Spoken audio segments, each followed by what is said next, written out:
श्री स्वामी समर्थ मित्रांनो, भगवान कृष्णांनी सांगितले की अशा कोणत्या दोन गोष्टी आहेत ज्या माणसाने समजून घेतल्या तर मुलांवर आलेले संकट आणि मृत्यू देखील टळेल.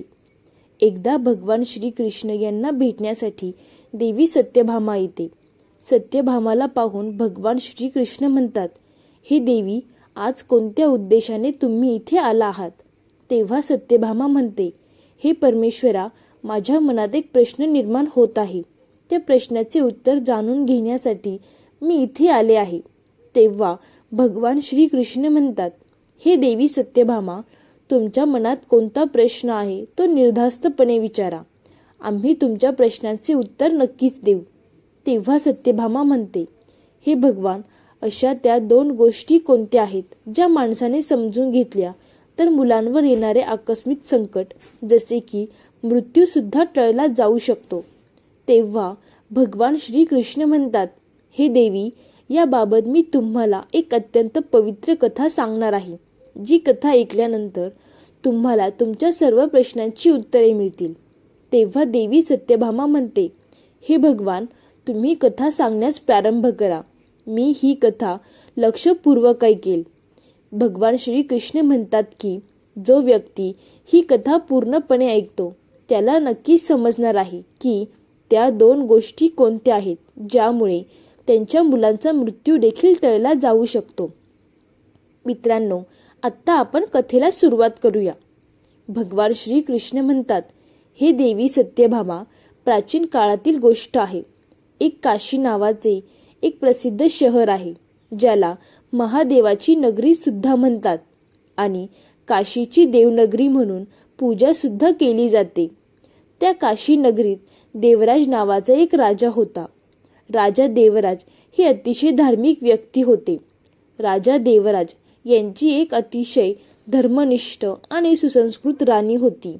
राणीचे नाव अरुंधती देवी होते. पती पत्नी दोघेही भगवान शिवाचे महान भक्त होते. शिवाची पूजा करण्यासाठी मंदिरात जाणे हा त्यांचा नित्यक्रम होता. राजा देवराज धर्माने आपले राज्य चालवत होता. राजाच्या राज्यात कोणीही दुःखी नव्हते. सर्व राज्य सुख समृद्धीने भरलेले होते. सगळीकडे सर्व लोकांमध्ये आनंद पसरलेला होता. भगवान श्री कृष्ण म्हणतात, देवी सत्यभामा, अशा रीतीने हळूहळू काही काळ गेला, पण देवराज राजाला मूलबाळ झाले नाही. राजाचे वय उलटून गेले होते, पण तरीही त्यांच्या घरी मूल झाले नाही. एके दिवशी पहाटेच्या सुमारास राजा आपल्या शहरातून त्यांच्या रथांवर स्वार होऊन वेगाने निघाले होते आणि तेथेच एक स्त्री तिच्या घरासमोर झाडू मारत होती. राजाला येताना पाहून त्या स्त्रीने तिचे तोंड फिरवले आणि बाजूला जाऊन उभी राहिली. त्या स्त्रीचा असा व्यवहार राजा देवराज यांना आवडला नाही. त्यावेळी देवराज राजा शिवाची पूजा करण्यासाठी मंदिरात जात होते.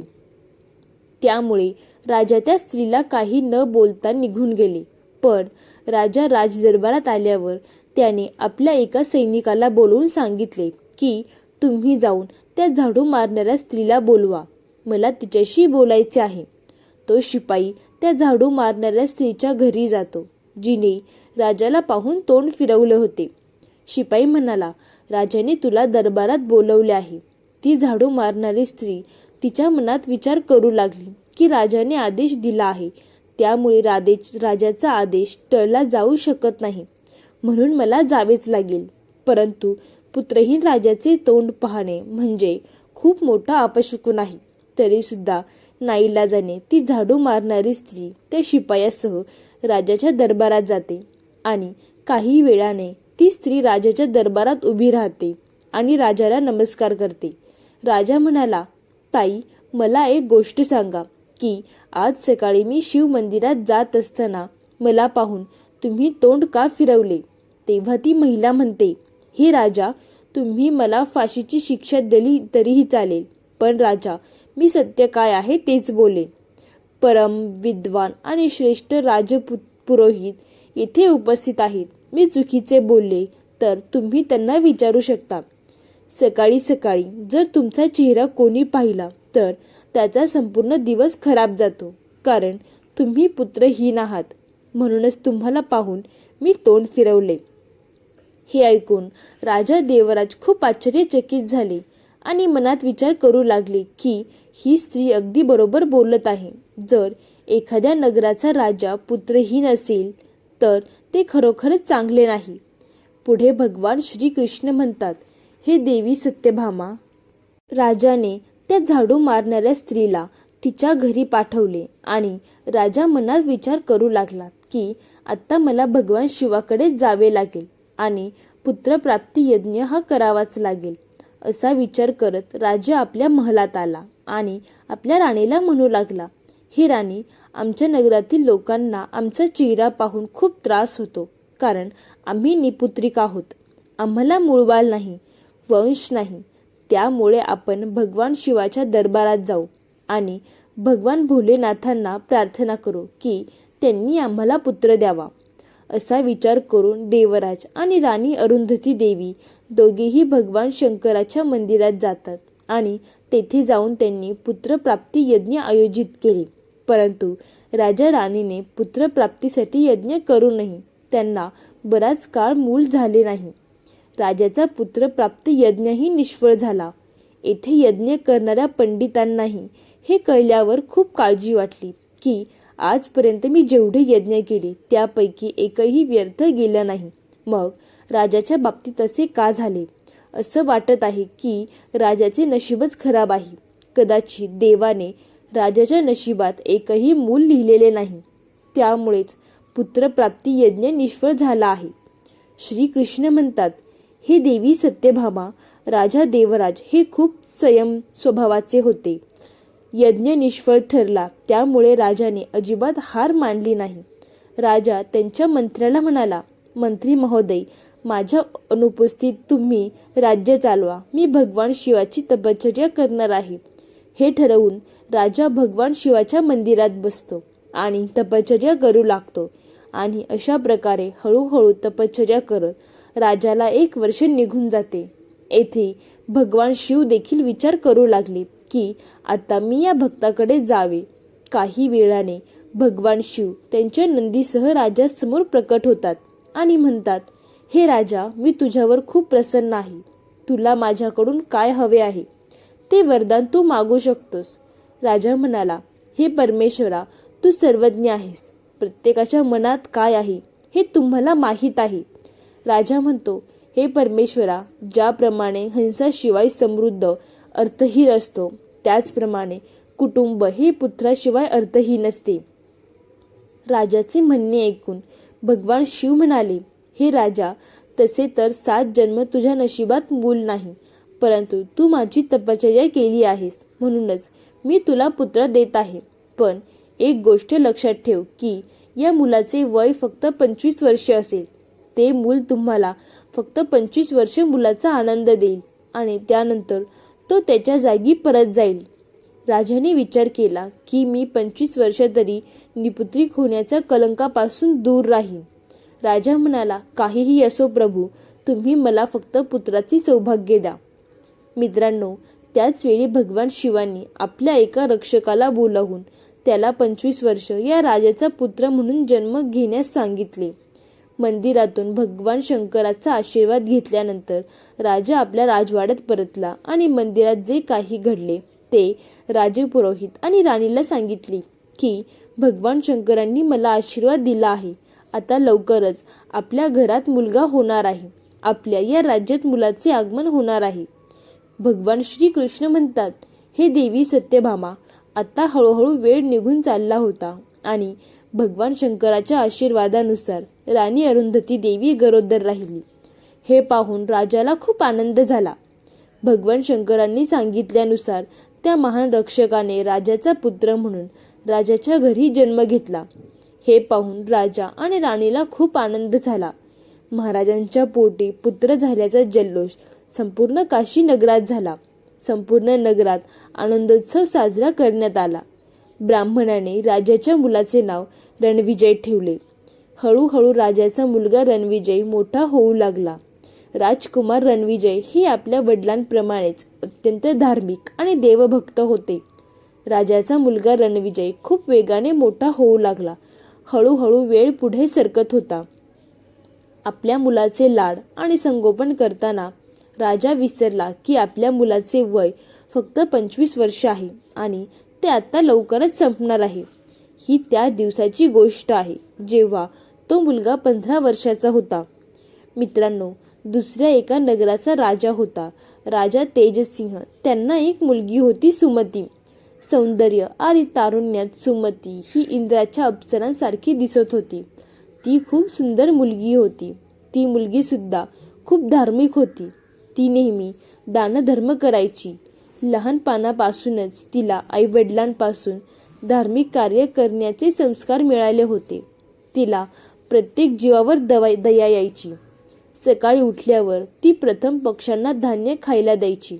त्याचबरोबर तिच्या दारात आलेल्या कोणत्याही साधू किंवा ऋषीला ती कधीही रिकाम्या हाताने परत जाऊ देत नव्हती. ती प्रत्येक भुकेलेल्याला जेवू घालायची. सुमती हळूहळू मोठी झाली. जेव्हा महाराज तेजसिंह यांनी राजा देवराज यांचा मुलगा रणविजय याच्याबद्दल ऐकले की महाराज देवराज यांचा एक अतिशय धार्मिक आणि हुशार मुलगा आहे, तेव्हा राजा तेजसिंह यांनी आपल्या मुलीच्या लग्नाचा प्रस्ताव राजा देवराज यांच्याकडे पाठवला. दुसरीकडे राजा देवराजने मनात विचार केला की माझ्या मुलाचे आयुष्य फक्त 25 वर्ष आहे.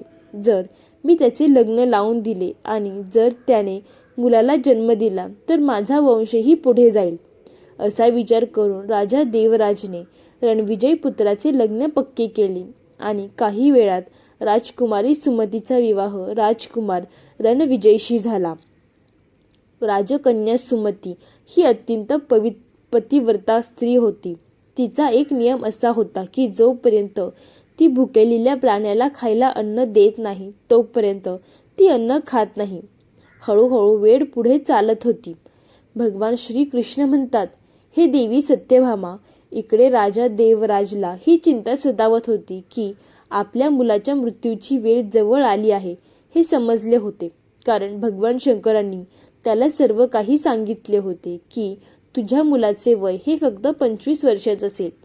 आपल्या मुलाचे वय फक्त 25 वर्ष असेल म्हणजे तो फक्त 25 वर्ष जीवन जगणार आहे. हे राजाने कोणालाही सांगितले नव्हते. हळूहळू राजाची काळजी वाढत होती. राजपुत्राचे वय जसे जसे वाढत होते तशी तशी राजाची चिंता वाढत होती. राजपुत्राच्या आयुष्यात फक्त 4 दिवस उरले असताना राजा विचार करू लागला की आता मी काय करावे. माझा मुलगा 4 दिवसांनी मरणार आहे. मित्रांनो, पुत्रप्रेमामुळे राजा देवराज हे भगवान शंकरांचे वरदान विसरले आणि पुत्राच्या आसक्तीमुळे राजा आजारी पडला. राजाला आपल्या मुलाच्या मृत्यूबद्दल सांगून सर्वांना काळजीमध्ये टाकायचे नव्हते. आता राजाने अन्न खाणे बंद केले आणि तो दिवस सुद्धा आला जेव्हा राजाचा मुलगा मरणार होता. त्या दिवशी राजा सकाळपासूनच भगवान शंकरांच्या ध्यानात तल्लीन झाला होता. राजा म्हणू लागला, हे भगवान, माझ्या मुलाला जाण्याचे दुःख सहन करण्याची शक्ती मला दे. नशिबात जे लिहिले आहे ते कोणीही बदलू शकत नाही. जे व्हायचे ते होणारच. त्या राजकुमारीची जी नवविवाहित पत्नी होती ती रोज भुकेलेल्यांना जेवू घालायची. तिने पक्ष्यांना धान्य दिले. प्रत्येक दिवसाप्रमाणे त्या दिवशीही ती तिच्या धार्मिक कार्यात मग्न होती. इकडे यमलोकात यमराजाने पाहिले की आज राजकुमार रणविजयचा मृत्यू दिन आहे. म्हणून यमराजांनी लगेच आपल्या 2 दूतांना आदेश दिला की जा आणि आत्तापासूनच 1 तासानंतर राजकुमार रणविजयचा आत्मा त्याच्या शरीरातून आणा. परंतु तुम्ही राजकुमार रणविजयचा आत्मा असाच काढू शकत नाही. त्यासाठी तुम्हाला एका सापाजवळ जाऊन त्या सापाला राजकुमाराला मारण्यासाठी प्रवृत्त करावे लागेल, कारण तो राजकुमार साप चावल्यामुळेच मरणार आहे. यमराजाने त्याच्या 2 दूतांना त्वरित जाण्यास सांगितले आणि 1 तासाच्या आत रणविजयचा आत्मा आणण्यास सांगितला. यमराजाची आज्ञा मिळताच यमदूत राजकुमार रणविजयचा आत्मा घेण्यासाठी गेले आणि दुसरीकडे यमराजाच्या मायेने प्रेरित होऊन एक साप मनात विचार करू लागला, आज मला राजवाड्यात प्रवेश करायला पाहिजे आणि पूर्ण राजवाडा फिरून पाहिला पाहिजे. मित्रांनो, तो साप राजवाड्याच्या आत शिरला आणि महालामध्ये तो इकडे तिकडे हिंडत फिरत होता. आता त्याला यमराजाची प्रेरणा होती, म्हणून तो फिरत फिरत राजपुत्राच्या पलंगावर पोहोचतो, जिथे राजकुमार झोपत असे. तो साप राजकुमाराच्या पलंगावर जाऊन बसतो. यमराजाचे दोन्ही यमदूत राजवाड्याच्या दारात उभे राहून वेळ संपण्याची वाट पाहत होते. त्यांना फक्त असंच वाटत होतं की हा 1 तास कधी संपेल, हा साप राजकुमाराला कधी दंश करणार, मग आपण राजकुमार रणविजयचा आत्मा घेऊन यमराजाकडे जाऊ. अशा प्रकारे यमराजाचे दूत विचार करत होते. एके दिवशी असे होते की दुसऱ्या गावात एक गरीब माणूस राहत होता. त्याला एक मुलगी होती. त्यांनी त्यांच्या मुलीचे वेळेवर लग्न लावून दिले, पण त्या मुलीचा नवरा खूप मद्यपान करायचा आणि जुगार खेळायचा. हे त्याचे काम होते. त्यामुळे तिचा नवरा त्या गरीब दाम्पत्याच्या मुलीला नेहमी त्रास देत असायचा. तो तिला मारहाण करायचा आणि एक दिवस तिला तो घराबाहेर काढू इच्छित होता. पण त्या गरीब दाम्पत्याची मुलगी तिच्या पतीसोबत काही काळ तेथे राहिली. त्यानंतर तिला कळते की ती गरोदर आहे आणि एके दिवशी नवऱ्याच्या मारहाणीला कंटाळून ती तिच्या वडिलांच्या घरी येते. त्या मुलीचे वडील म्हातारे झाले होते, त्यामुळे त्यांना काहीच कमवता येत नव्हते. तो गरीब माणूस भीक मागून खात असे. इकडे मुलीचे 9 महिने पूर्ण होत होते. गरीब दाम्पत्याच्या मुलीने एका मुलाला जन्म दिला आणि मुलाला जन्म दिल्यानंतर तिला खूप भूक लागली होती. तिला आता अन्नाची गरज होती. आता ती तिच्या वडिलांकडे जेवण मागते. तो गरीब ब्राह्मण जवळच्या गावात अन्न आणायला जातो, पण तो रोज भीक मागत असल्यामुळे लोक त्याला भिक्षाही देत नाहीत आणि त्या गरीबाला कोणीही खायलाही देत नाही. त्यामुळे रिकाम्या हाताने मुलीचे वडील घरी परत येतात. परंतु मुलीची भूक तिला खूप बेचैन करत होती. त्यामुळे ती मुलगी वडिलांना म्हणू लागली, बाबा, मी भुकेमुळे मरते आहे. तुम्हाला काही भिक्षा मिळाली असेल तर मला खायला द्या. आता मला भूक सहन होत नाहीये. तेव्हा तो म्हातारा म्हणतो, मुली, काळजी करू नकोस. मी पुन्हा प्रयत्न करतो. मला कुठूनही काही अन्न मिळाले तर मी तुझ्यासाठी घेऊन येईल. आज मी काशी नगरात जाईल.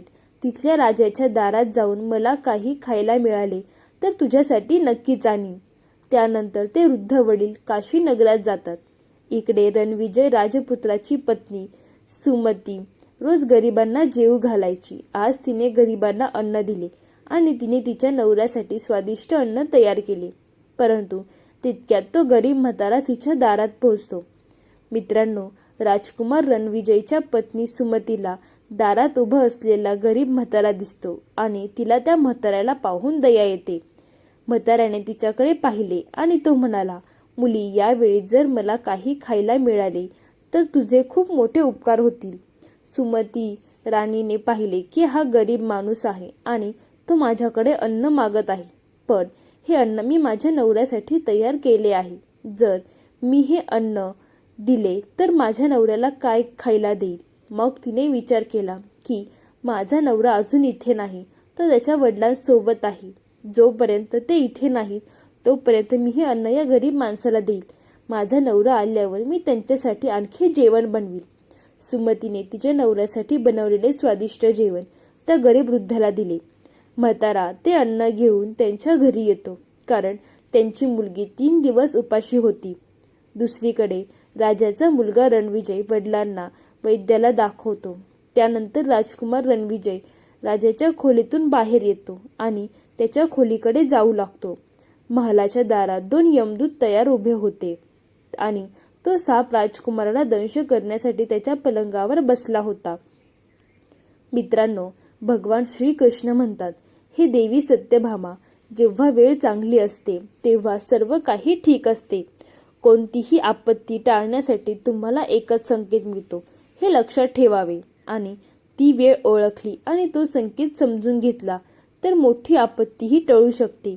जेव्हा राजकुमार त्याच्या खोलीत जाण्यासाठी त्याने पाय ठेवला तेव्हा त्याला शिंक आली आणि दुसऱ्या बाजूला त्याची ठरलेली वेळही संपणार होती. यमदूत खूप अधीर होत होते की 1 तास संपणार आहे, फक्त काही क्षण उरले आहे. दुसरीकडे तो साप राजकुमाराच्या पलंगावर बसून राजकुमार येण्याची वाट पाहत होता की राजकुमार येईल आणि मी त्याला दंश करेल. इकडे त्या वृद्धाने ते अन्न त्याच्या मुलीला दिले. जेव्हा मुलीने जेवण खाल्ले तेव्हा तिने वडिलांना विचारले, हे जेवण तुम्हाला कोणी दिले? मुलीचे वडील म्हणाले, मुली, हे अन्न काशी नगरातील राणीने दिले आहे. येथील राजाच्या सुनेने माझ्यावर दया दाखवून मला हे स्वादिष्ट भोजन दिले आहे. जेवण पाहून मुलीच्या आत्म्यातून आशीर्वाद येऊ लागले आणि ती देवाची प्रार्थना करू लागली. ती म्हणाली की, हे देवा, ज्या व्यक्तीने हे अन्न दिले आहे तिचा नवरा अमर राहो आणि ती सदैव सौभाग्यवती राहो. ते अन्न तिने तोंडात घेतात त्या क्षणी तिच्या आत्म्याकडून आशीर्वाद बाहेर पडतो की तिचा नवरा अमर हो. मित्रांनो, भगवान श्रीकृष्ण म्हणतात की पूर्ण मनोभावे दिलेला आशीर्वाद हा नक्कीच फळ देतो. आता येथे मुलीचा आशीर्वाद देवाकडे जातो. देवांचे देव महादेवांपर्यंत पोहोचतो. तेव्हा भगवान शंकराचे सिंहासन हलू लागले.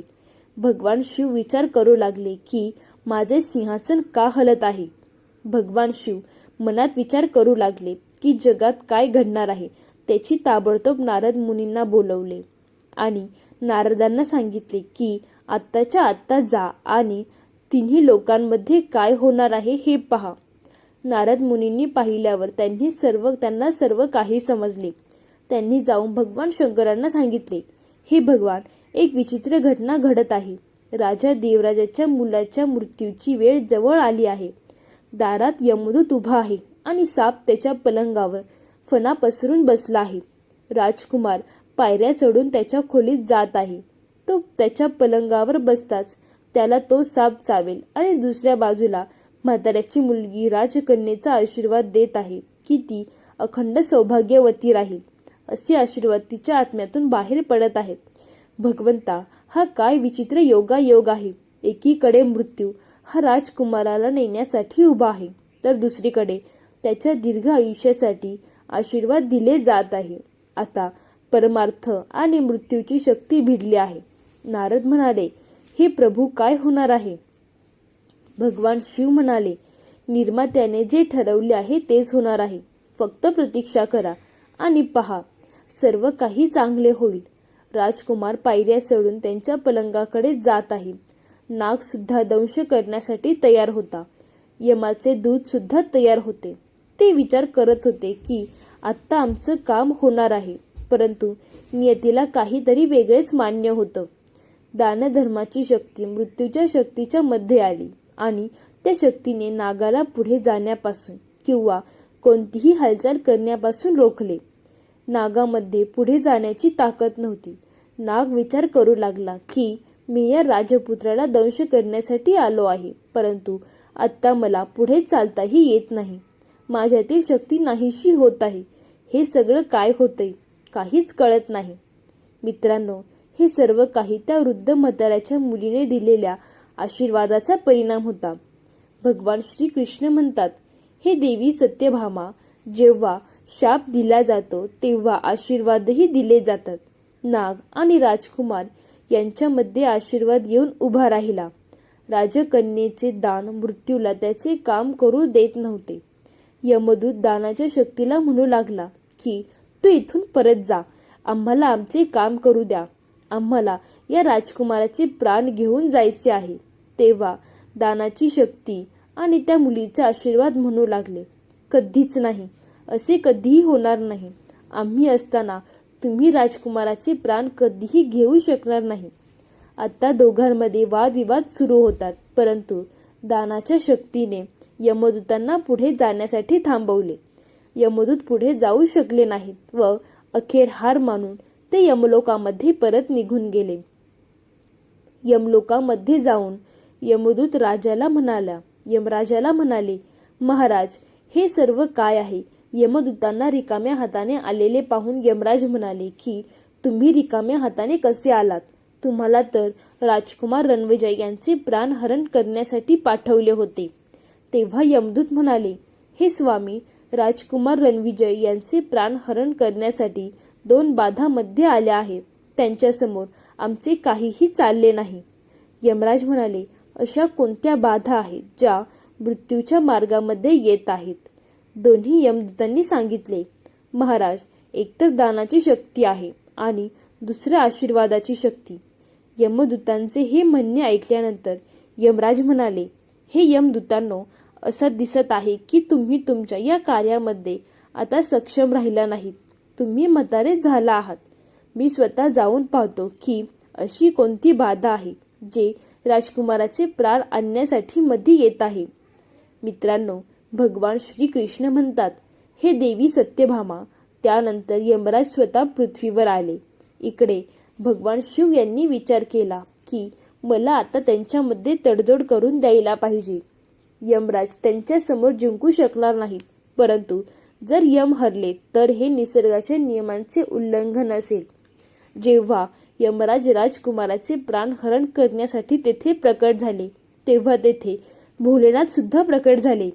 यमराजाने जेव्हा भगवान शिव यांना पाहिले, तेव्हा त्यांनी त्यांच्या चरणांना प्रणाम केला.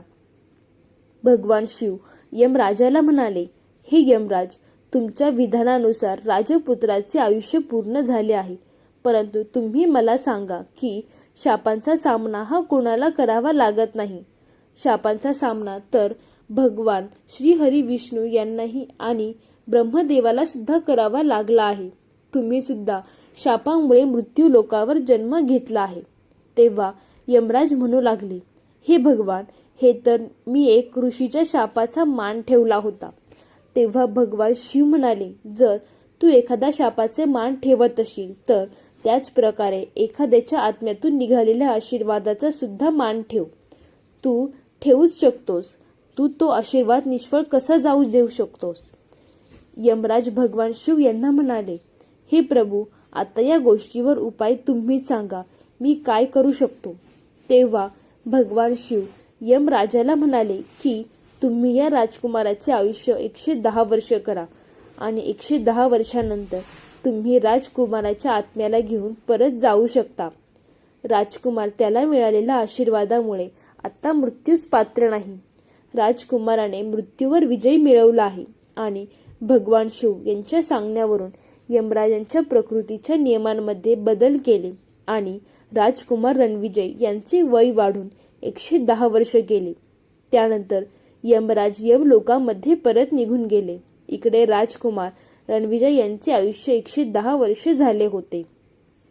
मित्रांनो, भगवान श्रीकृष्ण म्हणतात, हे देवी सत्यभामा, अशा प्रकारे एखाद्या भुकेलेल्याला अन्न दान केल्यामुळे राजाच्या मुलावर आलेले मृत्यू देखील टळला आहे आणि म्हणूनच मनुष्याचे चांगले कर्म, दयाळूपणा, गरिबांची सेवा मृत्यूला टाळण्याचे सुद्धा सामर्थ्य ठेवत असतात. परंतु मनुष्याने हे पाहायला पाहिजे की तो ज्याला दान देत आहे तो व्यक्ती दानास पात्र आहे की नाही. जर मनुष्य पूर्ण मनोभावे दान करत असेल तर त्याच्या या कर्मासमोर मृत्यू सुद्धा पराजित होऊ शकतो. जर एखाद्या व्यक्ती एखाद्याची सेवा करून त्याच्या कठीण काळामध्ये त्याला उपयोगी येऊन त्याची मदत करत असेल आणि त्याचे आशीर्वाद घेत असेल तर असे आशीर्वाद मृत्यूला सुद्धा टाळू शकतात. दानाची आणि आशीर्वादाची शक्ती खूप मोठी आहे. त्या शक्तीसमोर मोठ्यात मोठे संकट सुद्धा हार मानतात. तर मित्रांनो, अशा प्रकारे भगवान श्रीकृष्णांनी देवी सत्यभामाला सांगितले आहे की त्या कोणत्या 2 गोष्टी आहेत, त्या गोष्टींमुळे मुलांवर आलेले मृत्यू सुद्धा टळू शकतात. तर मित्रांनो, तुम्हाला ही माहिती, ही कथा आवडली असेल तर व्हिडिओला लाईक करून चॅनेलला सबस्क्राईब करायला विसरू नका, जेणेकरून आमच्या नवनवीन व्हिडिओ तुमच्यापर्यंत नक्की पोहोचतील. धन्यवाद मित्रांनो. बोला श्री स्वामी समर्थ.